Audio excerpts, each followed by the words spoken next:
Kalau mengenai perahu itu sendiri, menurut beliau pendiri daripada Masjid Perahu ini, bahwa perahu ini menceritakan tentang peristiwa Nabi Nuh yang kata beliau bencananya akan terulang terus sampai akhir zaman.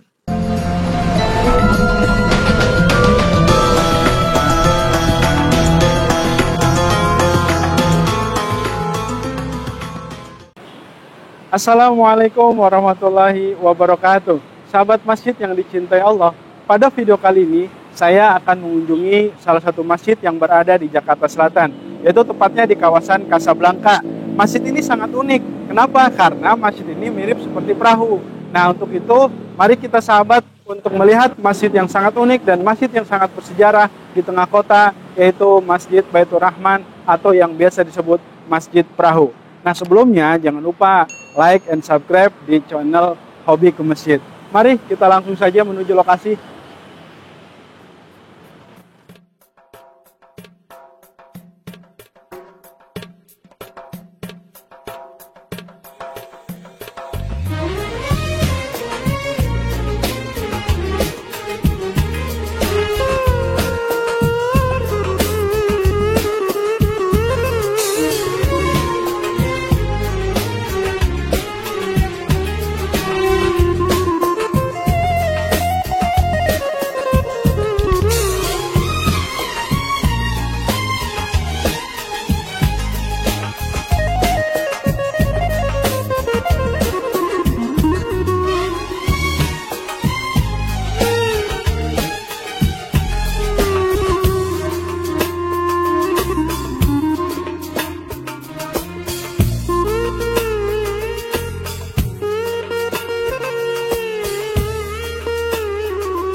Wabarakatuh.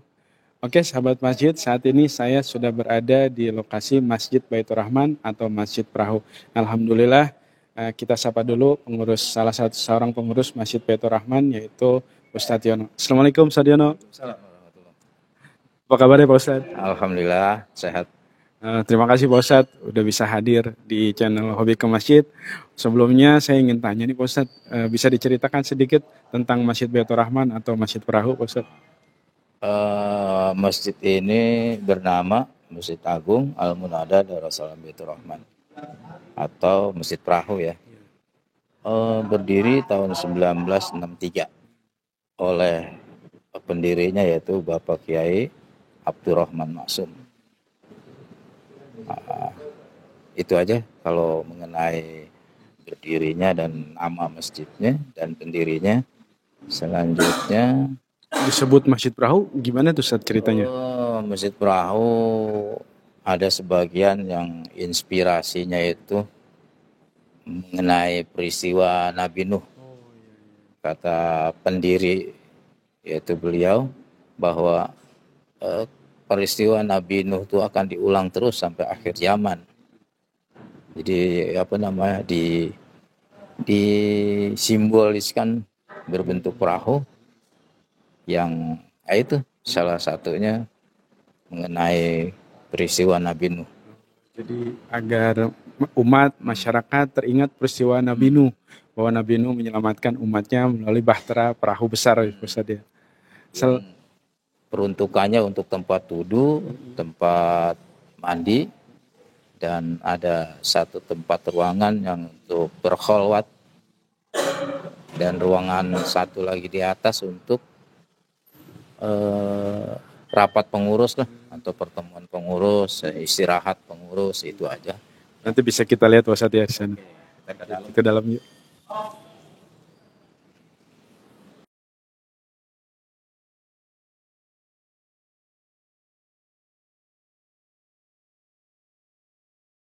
Oke, ya sahabat masjid, kita sudah berada di dalam di area kawasan Masjid Agung Al-Munada Baitur Rahman atau biasa disebut Masjid Perahu. Mungkin Ustaz juga bisa ceritakan kembali nih apa nih secara singkat ada 4 pilar ya di sini gitu. 4 pilar, yang 2 di belakang yaitu dengan jati ya, kayu jati utuh. 2 belakang, yang di depan kayu jati tatal, kalau istilah orang-orang bangunan tuh tatal tuh susunan dari kayu-kayu halus dipres jadi dibikin tiang. Dan ada pun lambang yang tertulis di sini, yang di sebelah kanan adalah asma Allah, sebelah kanan, yang sebelah kiri asma Rasul. Itu ada tulisan-tulisan Arab, yang kanan asma Allah, yang kiri asma Rasul. Ini terbuat dari kayu jati Pak Ustaz? Kayu jati asli. Diameternya berapa nih Pak Ustaz kira-kira? Saya nggak begitu merhatiin diameter, ya agak lupa juga nih kalau diameter nih. Cuma cukup besar ya. Cukup besar. Itu kan dulu hadiah dari Menteri Agama tahun berapa ya, kalau yang tiang ini, maksudnya jati utuh. Nah, terus selain itu, terus kemudian itu di depan imam itu ada guci ya Pak Ustaz ya? Mungkin bisa diceritakan juga nih. Sisi umum ya, ada batu akik ya. Orang-orang kita bilang kalau batu jenis yang begini dibilang batu akik. Tapi kalau di kita di sini ya orang bilang akik, tapi black opal ya. Untuk berdirinya imam. Jadi imam berdiri di atas batu. Berdiri di atas batu. Warnanya hitam. Kalau keterangan-keterangan yang dulu dijelaskan, batu warna hitam itu sama juga mewakili batu Hajar Aswad. Di mana ada batu hitam, ya itulah perwakilan daripada batu Hajar Aswad katanya. Itu keterangannya yang saya tahu.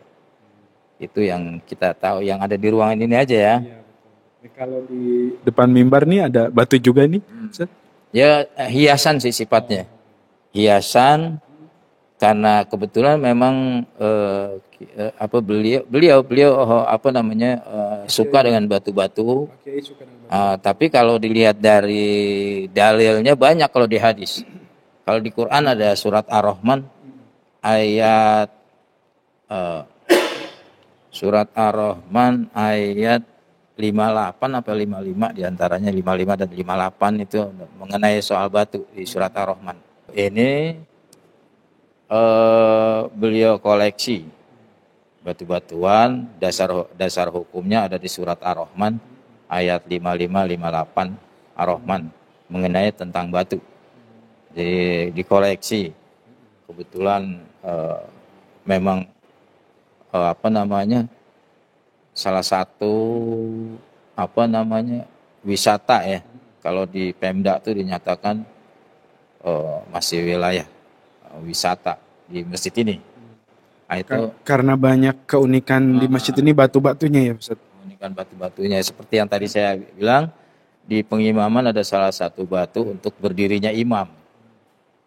Nah, batu ini orang bilang tukang batu yang bicara katanya black opal. Tapi kita ya terserahlah. Tapi kita prinsipnya di sini ada pemahaman batu hitam itu perwakilan daripada Hajar Aswad. Aswad itu kan arti hitam. Hajar Aswad artinya hitam. Itu aja yang kita tahu. Ya. Terus kemudian Pak Ustaz, di kanan kiri ini ada lukisan ya, apa kaligrafi ya? Iya. Kalau kaligrafi sih umum ya, di mana-mana nggak ada, cuma tinggal pendirinya itu sendiri yang sukanya dengan corak yang bagaimana, yang bentuk-bentuk dari kaligrafi itu hiasan jati yang dikelilingin surat An-Nur sebelah kiri kanan, di depan ayat kursi.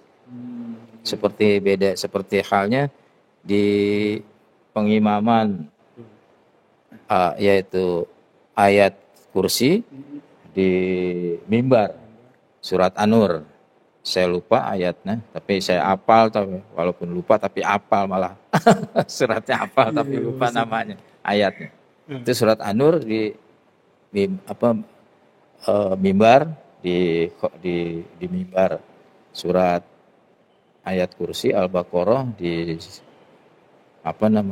di mimbarnya surat An-Nur. Itu aja ya. Baik Ustaz. Hiasan-hiasan ini ya bagian daripada koleksi ornamen masjid. Ya, selain tadi unik dan banyak batu, ada lagi nggak Ustaz yang Ya, unik? ada di sana ya, ada di ruangan selatan Ya, untuk kegiatan majelis taklim ibu-ibu dan majelis TPA di sebelah ada selatan. sesuatu yang unik di sana? Insya Allah unik. Kita lihat sahabat masjid. Oke. Ya, baik sahabat masjid, kita masih berada di area dalam di Masjid Baitur Rahman, yaitu Masjid Perahu. Ada yang unik juga sahabat masjid. Kita lihat ada Al-Quran raksasa ukuran yang sangat besar. Nah, nanti mungkin Pak Ustadz Yono bisa ceritakan. Silakan Pak Ustadz. Ya, ini pada waktu itu ini adalah salah satu Quran terbesar ya.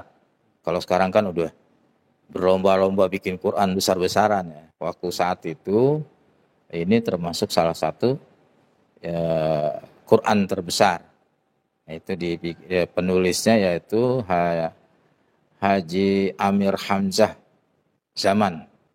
Haji Amir Hamzah Zaman yaitu salah satu guru pesantren di Al-Barkah Hasafiyah.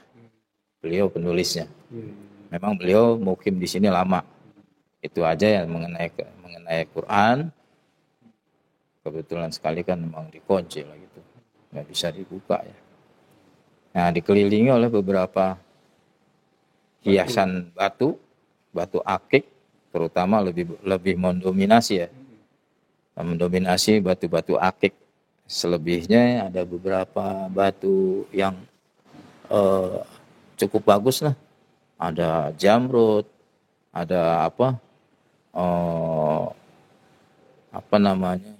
Kalimaya, ada